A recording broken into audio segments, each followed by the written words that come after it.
तो दोस्तों मैंने स्ट्रेंजर थिंग्स सीजन 5 वॉल्यूम 1 को अब तक 3 बार देख चुका हूँ और हर बार यकीन मानो दोस्तों मुझे कुछ ना कुछ नया मिल ही जाता है। और अभी भी अगर आपको कहीं ना कहीं ऐसा लगता है कि आपने सारी चीजें देख ली है तो आप शायद गलत हो। ऐसे कई छोटे छोटे डिटेल्स हैं जो कि शायद दोस्तों आपको सोचने पर मजबूर कर दे। पहली डिटेल आती है स्टीव और रॉबिन की जॉब से रिलेटेड। यहाँ पर कि सीजन दर सीजन हम इन दोनों को अपनी जॉब को चेंज करते हुए देखते हैं। सीजन 3 में ये दोनों स्कूप ओहोय आइसक्रीम पार्लर में काम करते थे। फिर सीजन 4 में ये दोनों फैमिली वीडियो स्टोर में शिफ्ट हो गए जब हॉकिंस में बहुत ज्यादा मुसीबतें बढ़ गई। और अब जाके सीजन 5 में ये दोनों एक लोकल रेडियो स्टेशन पर काम करते हैं। लेकिन भाई थोड़ा भी ध्यान से देखोगे तो आपको पता चलेगा कि ये सिर्फ जॉब चेंज करने के बारे में नहीं है। देखा जाए तो ये एक स्ट्रेटेजिक प्लेसमेंट है। यहाँ पर रेडियो टावर का यूज ये लोग एनक्रिप्टेड मैसेज भेजने के लिए करते हैं ताकि ब्रॉडकास्ट के थ्रू हॉपर और उसकी टीम की हेल्प की जा सके। मतलब जहाँ जहाँ स्टीव और रॉबिन होते हैं वो जगह बहुत ही इंपॉर्टेंट होती है। जैसे कि सीजन 3 में ये दोनों स्कूप ओहोय में काम करते हैं जो कि स्टार कोर्ट मॉल में होता है और इसी मॉल के नीचे रशियंस का अंडरग्राउंड बेस था। ये मॉल बेसिकली एक कवर की तरह था। यहाँ पर कि हॉकिंस की उस समय की कमजोर हालत का फायदा उठाना चाहते थे रशियंस एक अपसाइड डाउन वर्ल्ड का परमानेंट गेटवे ओपन करके। यहाँ पर कि उनका मेन प्लान था कि अपसाइड डाउन वर्ल्ड की पावर्स और क्रिएचर्स को यूज करते वो कोल्ड वॉर में अपने मेन वेपन्स की तरह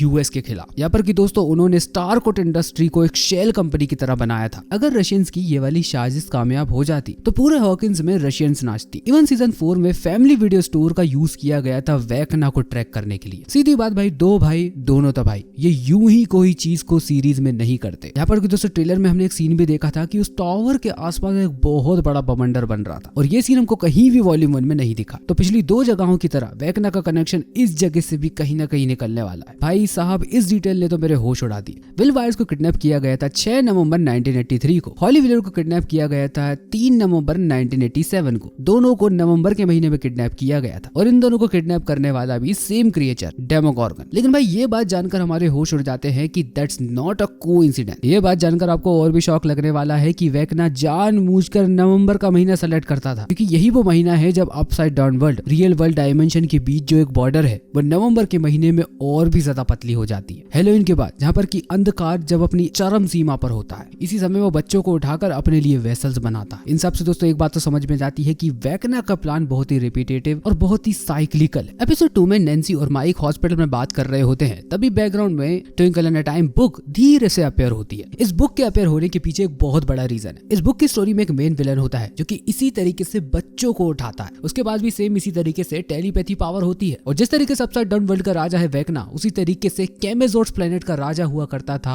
इट। तो हाँ यार दोस्तों, इस बुक को यूं ही नहीं बताया गया। हेनरी क्रील की मेमोरीज अभी भी एक अनसॉल्व पजल है और इसी उलझी हुई जगह में एक ऐसी जगह भी है जहाँ पर कि हेनरी क्रील जाना नहीं चाहता और उसी जगह पर मैक्स और हॉली भी छुपे हुए हैं। एक्चुअल में दोस्तों ये वही जगह है जहाँ पर कि हेनरी पहली बार डायमेंशन एक्स से रूबरू हुआ था। लेकिन इतनी भी क्या पेनफुल मेमोरीज कि वो बंदा वहां पर जाने तक को तैयार नहीं है। ये जगह जितनी सिंपल दोस्तों आपको दिखाई दे रही है ये उतनी बिल्कुल भी नहीं है। इसके आजू बाजू आगे पीछे कुछ ना कुछ तो भाई ऐसा है जो कि हेनरी को सता रहा है और अगर वो चीज मैक्स मैफील्ड और होली को मिल जाती है तो यकीन मानिए वैकना को हराना बहुत ज्यादा आसान होगा। और जहां तक दोस्तों मेरा कहना है कि मैक्स ने ये सामान कहीं से भी लेकर नहीं आई है। इवन एक जगह पर तो हम लालटेन भी दिखाई देती है जो कि कभी हेनरी यूज किया करता था। जब मैक्स मैफील्ड हेनरी के किसी एक मेमोरी के पार्ट में जाती है तो वो 1959 में पहुंच जाती है और वहां उसे एक पोस्टर मिलता है जिसके ऊपर लिखा होता है ओक्लाहोमा। और अगर आप बिल्कुल नीचे पढ़ते हो तो आपको हेनरी क्रील का नाम सीधा लिखा दिखाई दे जाएगा। वो अपने पहले प्ले में पार्टिसिपेट करने वाला है और उस प्ले में वो कर्ली मैकलिन का रोल प्ले करेगा। एक्चुअल में 1955 में ओक्लाहोमा नाम की एक मूवी थी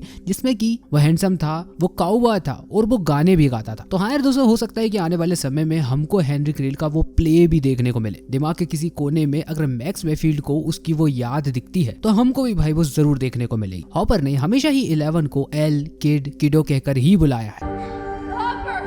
I love you, Jane.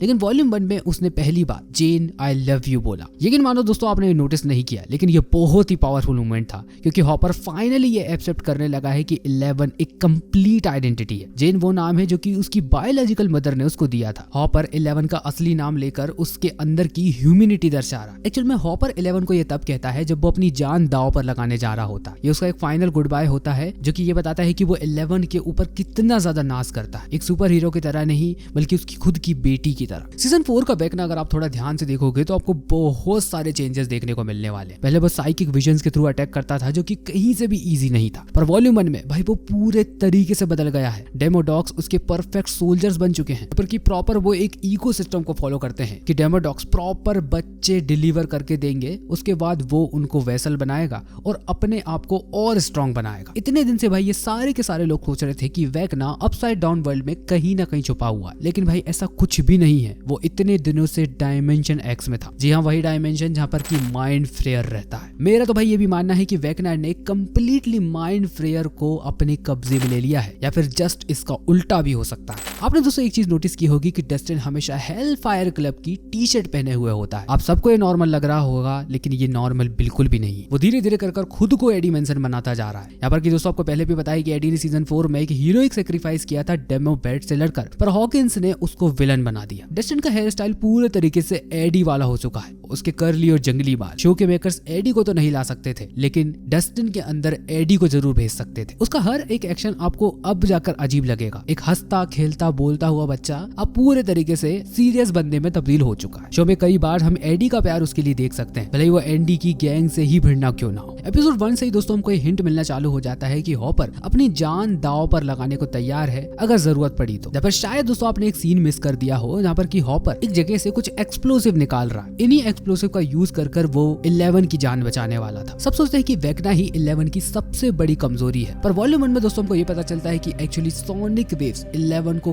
Completely neutralise कर देते हैं। मिलिट्री बेस में जब 11 और हॉपर एक्सप्लोर कर रहे होते हैं तब एक हाई फ्रिक्वेंसी डिवाइस वहां पर हमको दिखाई देता है जो कि 11 को पूरे तरीके से न्यूट्रलाइज कर देता है। लेकिन भाई यहाँ पर एक बहुत बड़ी हिडन डिटेल कि 11 की इस कमजोरी के बारे में मिलिट्री को कैसे पता चला, तो भाई उसका आंसर है कल। एपिसोड 4 के एंड में हम उसके आजू बाजू कई सारे सोनिक सेंसर्स भी देख सकते हैं। एक्चुअली डॉक्टर के इतने दिनों से 8 पर एक्सपेरिमेंट कर रही थी कि क्या उसे पसंद है और क्या नहीं। अगर मिलिट्री के पास ये टेक्नोलॉजी है तो वॉल्यूम 2 में 11 को बिना पावर के फाइट करना पड़ेगा, जो कि भाई हो सकता है कि उसके लिए पॉसिबल ना हो। बाकी दोस्तों इस बारे में आपका क्या सोचना है इसे नीचे जाके कमेंट बॉक्स में बताना बिल्कुल भी मत भूलना। वैसे यार दोस्तों इन सारी डिटेल्स में से आपको कौन सी डिटेल पसंद आई प्लीज नीचे जाके कमेंट बॉक्स में जरूर बताना। और हाँ भाई अपनी फैन थ्योरी नीचे कमेंट बॉक्स में बताना बिल्कुल भी मत भूलना। अगर फैन थ्योरी भाई आपकी बहुत ही अच्छी रही तो मैं जरूर आपको रिप्लाई करूंगा। बाकी यार हर बार को आपको बताया कि चैनल को सब्सक्राइब किए होना तो बिल्कुल भी नहीं जाना है, और वीडियो को लाइक किए हुए बिना तो और भी नहीं। और हाँ स्ट्रेंजर थिंग्स के बाकी वीडियोस भी जरूर देखना। बाकी ठीक है यार, मुलाकात होगी आपसे अगले ही एक सिद्धांत वीडियो में। तब तक के लिए बाय।